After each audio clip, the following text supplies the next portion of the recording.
Professor Terricabras, canvi de paradigma, de patró, de model que demanda de noves reflexions, potser la construcció d'un nou pensament. Algú deia no fa massa que estem dient adeu a un món i estem donant la benvinguda a un altre món, a una nova forma d'entendre el món, que segurament aportarà nous espais de reflexió o de construcció del pensament o no? Sí, segurament. El que em sembla que ja no es pot esperar, almenys d'una manera fàcil, és que els antics sistemes d'interpretació siguin substituïts per nous sistemes. No em sembla que hi ha hagut moments en què una determinada filosofia era la filosofia que s'imposava, o un determinat mètode era el mètode amb què s'interpretava la realitat. Em sembla que això s'ha acabat, almenys per una temporada llarga. Mai es pot dir que les coses s'han acabat, oi?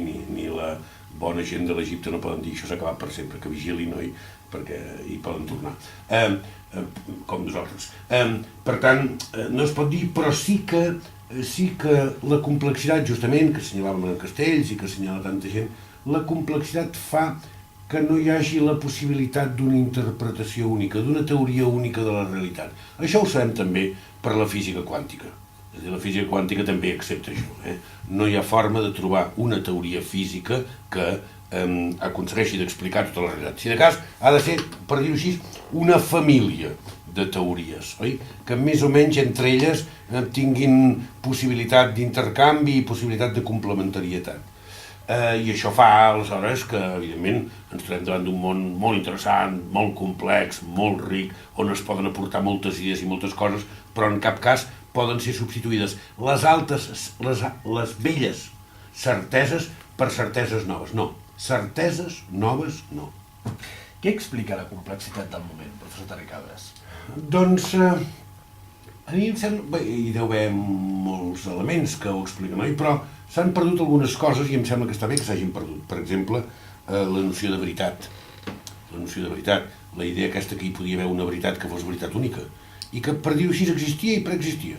I tu l'havies d'anar buscant com aquell que descobreix un diamant. Diu, anem, i el trobarem. I allà hi havia la veritat. No, escolti, això no és així, entre altres coses, perquè també sabem, és a dir, hem acceptat en la nostra cultura que el nostre coneixement no és quelcom distanciat d'allò que coneix, sinó que la manera nostra de conèixer i allò conegut van junts. I per tant nosaltres influïm el coneixement i som nosaltres els que creem les veritats i el llenguatge és importantíssim per enfocar el món.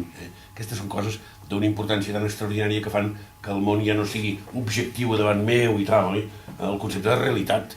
El concepte de realitat ha canviat completament. Abans es creia amb un cert optimisme que el realisme ho creia, oi? Al davant meu hi ha una realitat que jo he de copsar i agafar. I quan la copso i l'agafo del tot.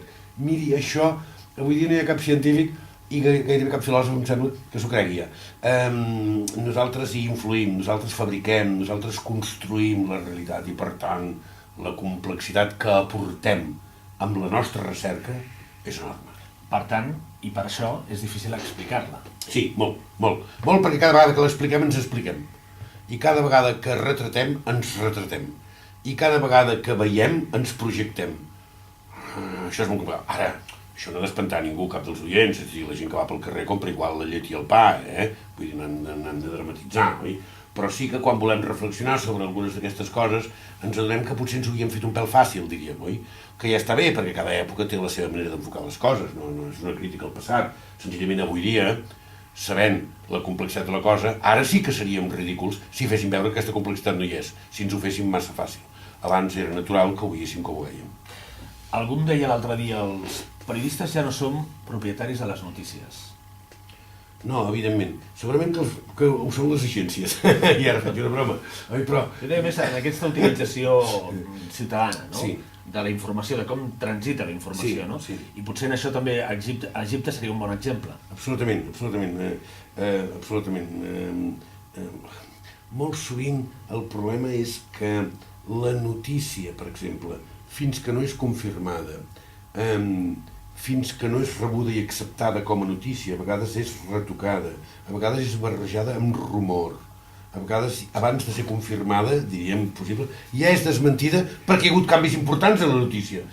És a dir, la rapidesa, la velocitat del trànsit de la notícia, els diferents llocs on la mateixa notícia arriba, els efectes que té la notícia, tot això és brutal. És a dir, estem en un món molt explosiu. A mi em sembla que molt fascinant, però per aquells que estaven més acostumats a la calma i la tranquil·litat i agafar les notícies com si fos una papallona, posar-se-la al davant i mirar-la, això ja no.